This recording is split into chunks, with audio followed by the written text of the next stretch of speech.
Hello students, I welcome you on my channel VJ EduTutor.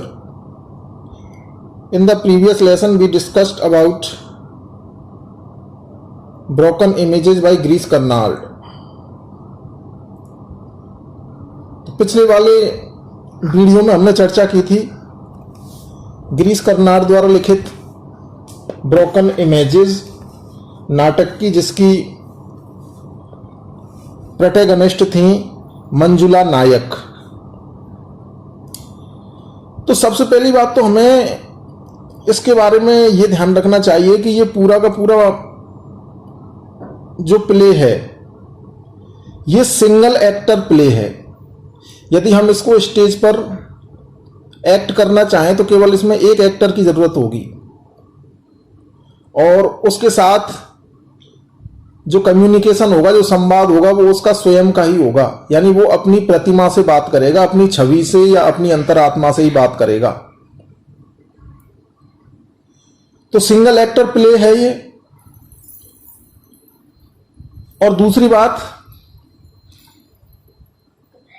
ये एक monologue की परिभाषा में आता है. मोनोलॉग को हम हिंदी में एकालाप या स्वयगत भाषण कह सकते हैं. अब ये मोनोलॉग होता क्या है? तो जैसे कई बार क्वेश्चन पूछ लिया जाता है कि broken images bye Girish Karnad is a monologue, explain it. कि गिरीश कर्नाड द्वारा लिखित ब्रोकन इमेजेस एक मोनोलॉग है, एक स्वयगत कथन है, एक एकालाप है. तो हम इसको कैसे डिफाइन करेंगे? हमें पता है कि ये जो मोनोलॉग है या ये जो नाटक है, इसका जो मुख्य पात्र है मंजुला नायक,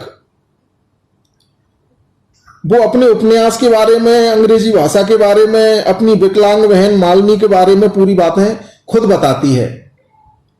किसी और पात्र से हमें इन चीजों की जानकारी नहीं मिलती.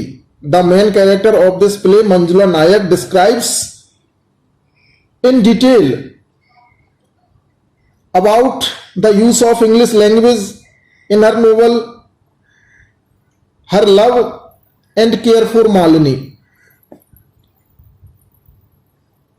तो इस तरह की जो विवेचना होती है, इस तरह का जो संवाद होता है जिसमें एक ही पात्र बोले, उसे प्राय हम मोनोलॉग की संज्ञा देते हैं. और हिंदी में हम कहना चाहें तो उसको एकालाप या स्वयगत कथन कह सकते हैं या स्वयगत भाषण भी कह सकते हैं. एक्चुअली मोनोलॉग में एक प्रश्न के बाद दूसरे प्रश्न पूछे जाते हैं और उन्हीं प्रश्नों का उत्तर उसी कैरेक्टर के द्वारा दिलवाया जाता है जो उस स्टेज पर मौजूद है. यानी कि सिंगल एक्टर प्ले जब है तो मोनोलॉग होने की संभावनाएं बढ़ जाती हैं. और पात्र के मन में क्या चल रहा है, पात्र अपना मूल्यांकन किस प्रकार कर रहा है, इन सब बातों का पता हमें मोनोलॉग से लग जाता है. क्योंकि जो सत्य होता है उसके बारे में स्वयं से ज्यादा और कोई नहीं जानता है. तो जब स्वयं का मूल्यांकन करवाना हो, स्वयं का इवेल्युएशन करवाना हो, तो नाटककार इस विधा का प्रयोग करते हैं ज्यादातर, जैसे कि ब्रोकन इमेजेस में किया है. In this play Manjula Nayak describes life of her handicapped sister Malini. और जो इस तरह का जो डिस्कशन है, अब पहले हम ये बात करें कि जो प्ले राइट है यानी कि नाटककार जो हैं Girish Karnad, the play right has wisely chosen this conversation style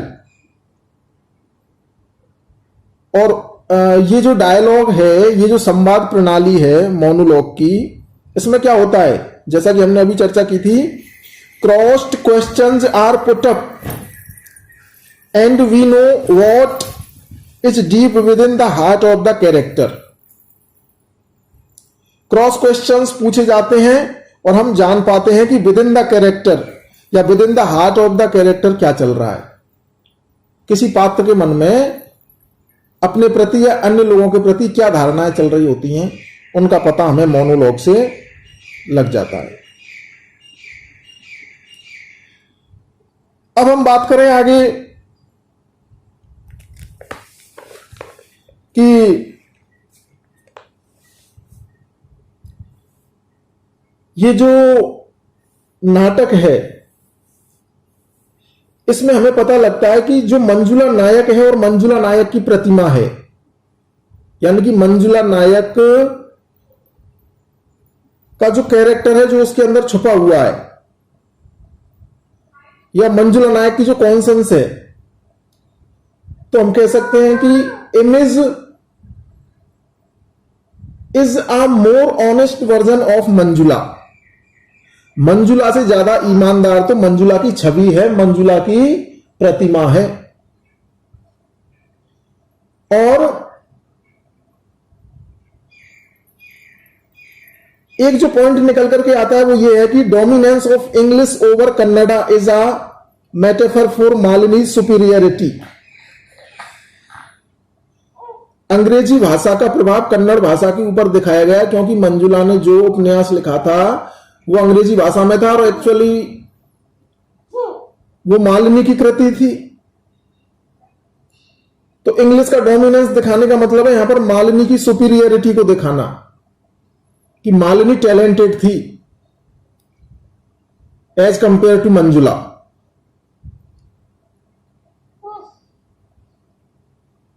और प्रमोद मूर्ति जो कि उसका पति था, तो उसके बारे में ये बात हमें क्लियर पता लगती है। जब हम इस पूरे प्ले को पढ़ लेते हैं एक बार, तो हमें पता लगता है कि Pramod loved Malini not her.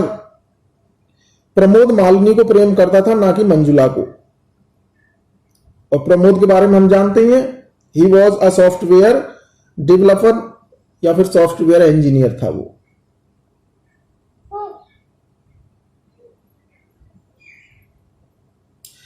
इसके बाद इसमें एक बात बहुत महत्वपूर्ण आती है कि मंजुला सोचती कि क्या उसने अपनी मातृभाषा के साथ धोखा किया है जो अंग्रेजी में इस उपन्यास को रिलीज करवाया, क्योंकि उसकी मदर टंग तो कन्नड़ा थी, कन्नड़ा में लिखती आई थी, लेकिन उसने ग्लोबल ऑडियंस को, यानी कि समूचे विश्व के पाठकों को एड्रेस करने के लिए इस उपन्यास को अंग्रेजी में प्रकाशित करवाया था। तो उसके अंदर एक बिट्रियल का भाव भी है।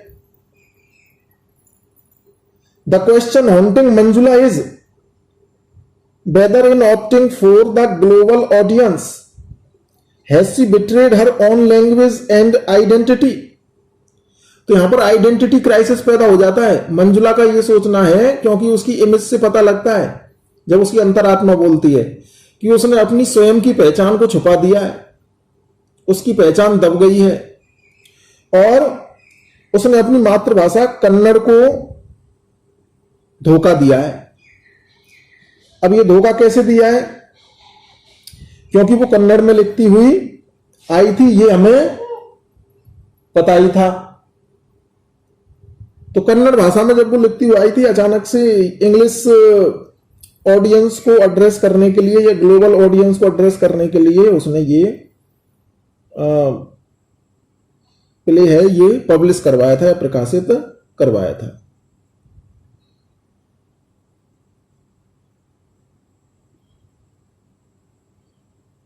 It is a commentary on the artist's conflict between writing in one's mother tongue versus writing in English। वही बात है कि अपनी मातृभाषा में लिखा जाए या अंग्रेजी में लिखा जाए, उसके ऊपर भी ये नाटक एक टिप्पणी करता है।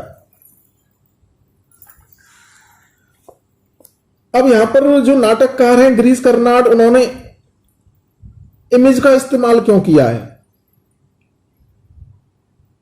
तो उन्होंने जो हमारे प्ले राइट हैं गिरीश कर्नाड, उन्होंने इमेज का इस्तेमाल क्यों किया है, तो आप इसको बता सकते हो कि the use of image is the best technique of self evaluation. आत्म परीक्षण की सबसे अच्छी तकनीक है ये किसी भी नाटककार के लिए। मंजुला का आत्म परीक्षण मंजुला ही कर सकती है, तो इसके लिए उसने मंजुला की छवि को क्रिएट किया है, और मंजुला की छवि को जब उसने क्रिएट किया है तो एक मोनोलॉग के माध्यम से उसने उसका सेल्फ इवैल्यूएशन करवाया है।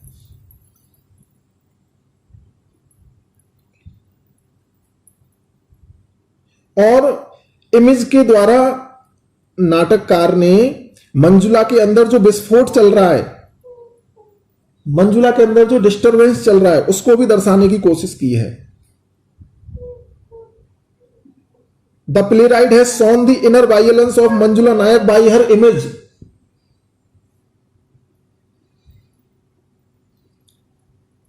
तो इस तरह से जो मेन कैरेक्टर है मंजुला नायक, उसकी इमेज का इस्तेमाल यहां पर प्लेराइट गिरीश कर्नाड ने किया है। These were some important points about this play, Broken Images, and I hope you would have enjoyed the whole discussion, and I hope you will read the whole play out so that you can understand it thoroughly. तो मेरा मानना है कि तुम्हें ये पूरा नाटक एक बार पढ़ लेना चाहिए, और उसके बाद जब आप क्वेश्चन और आंसर करोगे तो ये आपके लिए काफ़ी सिंपल रहेगा। तो इसी के साथ आज का हमारा लेसन यहीं पर समाप्त होता है। Thank you so much.